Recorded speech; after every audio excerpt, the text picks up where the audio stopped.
Hey there! So, throughout today's video, we're going to be the rest of the house, and I believe we also get to doing the floor and also the roof. And we also gather a bit of wood and supplies for the remainder of the house. Here we go. Okay, so I first start out by digging out the dirt for the bottom of the house, because I'm planning of having like a sort of like stone kind of grayish floor. So I grabbed some clay, gravel, andesite, and I grabbed some more cobble further down the line. And mostly what I'm going for here is variation of textures. For those of you who are currently just starting building, one of the main things, if you're not going for like a super modern, super clean like design style, you want variation. For something like rustic, you want variation. And if something looks like it's got a pattern, just demolish it and replace it. It doesn't really matter. So right now I'm going over layering up with some more terracotta. I probably should have added some granite because I have some granite, and that's kind of the color scheme that I'm going for, but I forgot to add some, and I'll probably add some of that off screen. So currently I'm just digging out the bricks that I laid down and putting back some. And remember, it's okay for you to destroy some blocks. It's okay. You'll probably just pick it up. It's fine. An iron pick has like 200 durability. You're not gonna waste an iron pick. It's only 3 iron. So just make sure that you have a lot of variation in your materials and stuff. So now we're gonna get some wood for the roof and I think the floors of the upper 2 layers. So we're just grabbing some wood with my axe. If you notice how my tools, they start to get more dull as they continue, like the tip of the axe is slowly getting more and more worn out.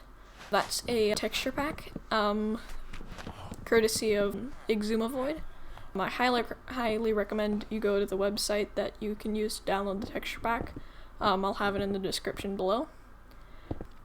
Once again, here I'm just adding some variation to the thing so that it doesn't look too clean or tidy. It might not look very great, but in the long run it'll look pretty good. Now I'm adding some ladders so I can get up here. I'm gonna layer as many different depths. Like here I'm framing the house with oak logs and then I'll add windows later on once I get some more glass. As you notice in the bottom left, a new person has joined our server, Pink Unicorn 7. Throughout this episode you don't see her very much, but she will come by later to give me a gift. And I'll point that out when it comes. So here we are adding some more terracotta to the top of the build. It's getting quite tall, but like, it's not the tallest thing I'll probably build throughout the series. There she is down there. For those of you wondering, her skin is a sandwich, I think, or toast or something.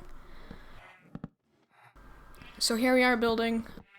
You can see my horse, Bugsby, in the bottom over there.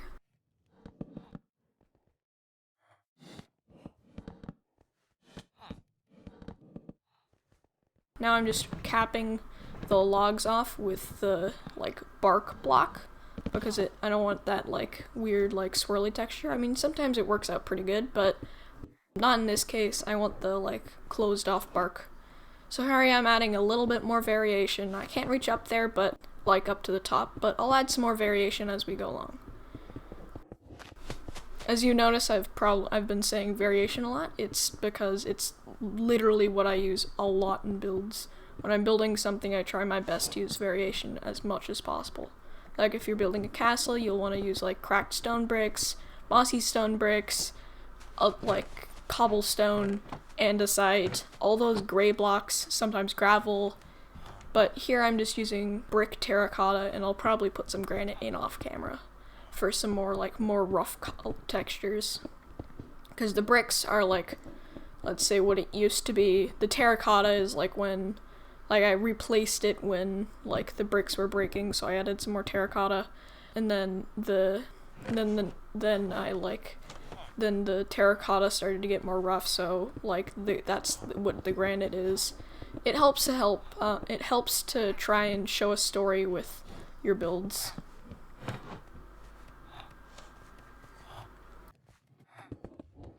Here's another method to adding variation. Just sprint jump across the top of the build while aiming downwards and right clicking. It creates a somewhat random texture. And then you can just go through, just try your best not to make a pattern. like, if it looks symmetrical, it'll be too irritating. That was possibly one of the stupidest iron golems I've ever seen. He jumped into a pit with a horse for no reason. So here we are adding the bricks into the holes that I made when I was running through, like, sprint jumping and placing blocks. It adds a lot of texture to a build to add variation. You can even add it to, like, your starter base. When you get more materials, you can add more increased texture. So here we are adding some stairs.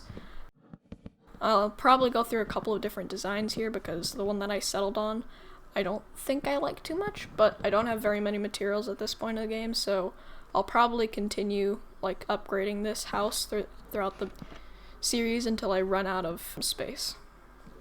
So here we are adding some trapdoors to make it look a little bit better.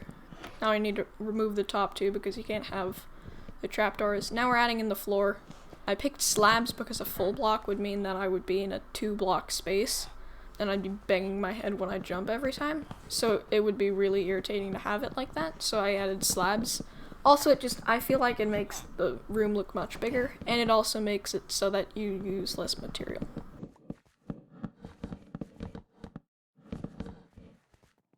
Okay, so now I'm probably going to go around and light up the house just a little bit with some torches.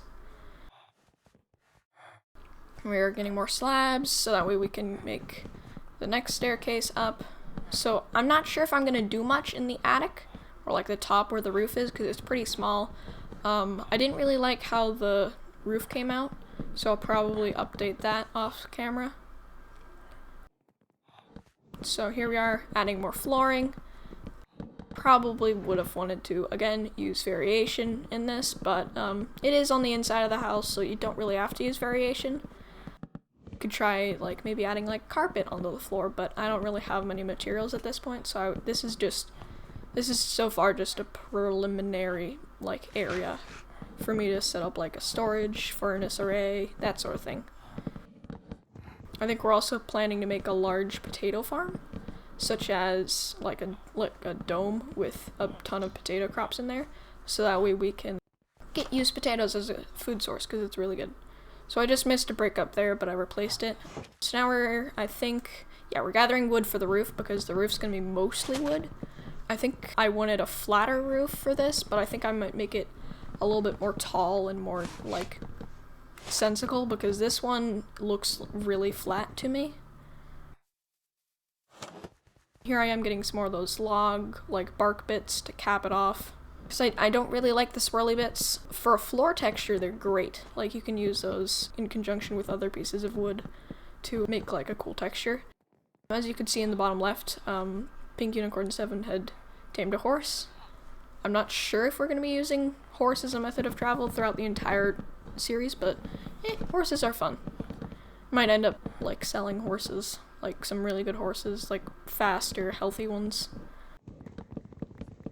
So I added a couple of data packs that allows you to craft stuff, like horse armor and those other really weird uncraftable items, like name tags, and those other irritating things that you feel like you really should be able to craft, but you can't because for some reason it won't let you. So you can craft name tags, and shulkers will drop double shells, but if I end up adding anything else, I'll tell you guys about it and explain the reasons. And once again, these are all available from Exuma Void's website, which I will link in the bottom of the description.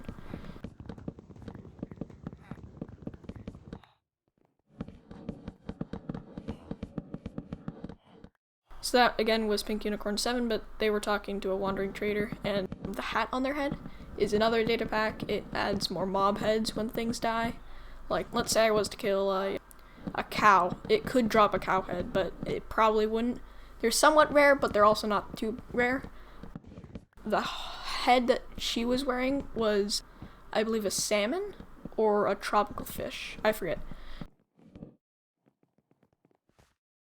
So here we are grabbing some stairs. Once again, I think I made this roof a bit too flat. I'll probably come back, add maybe a little bit of variation and make it a bit taller, because I didn't really like how this turned out. And then I accidentally stripped those 2 blocks while trying to add torches.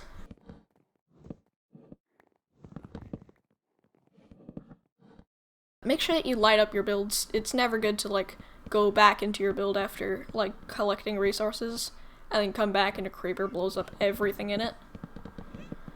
So I pillared it up with some bricks there. I think later we'll add a chimney with some bricks and a campfire. Campfires are pretty neat because they allow for fuel-less cooking of food. So if you add a pork to, like a pork chop, onto the campfire.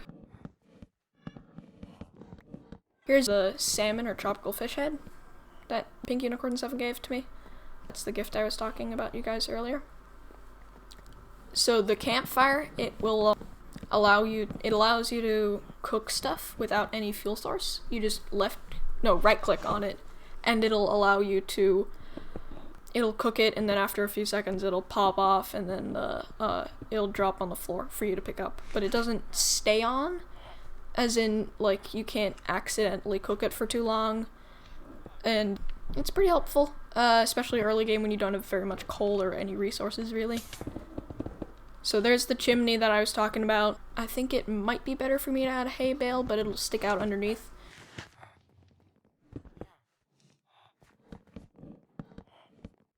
Here we add a little bit of storage. I'll come back and add some more storage probably off camera. I think that's it. So, thanks for watching this video, guys. Please like, comment, and subscribe. Got any comments in the chat too? Please put them down below. And I'll see you all later. Bye.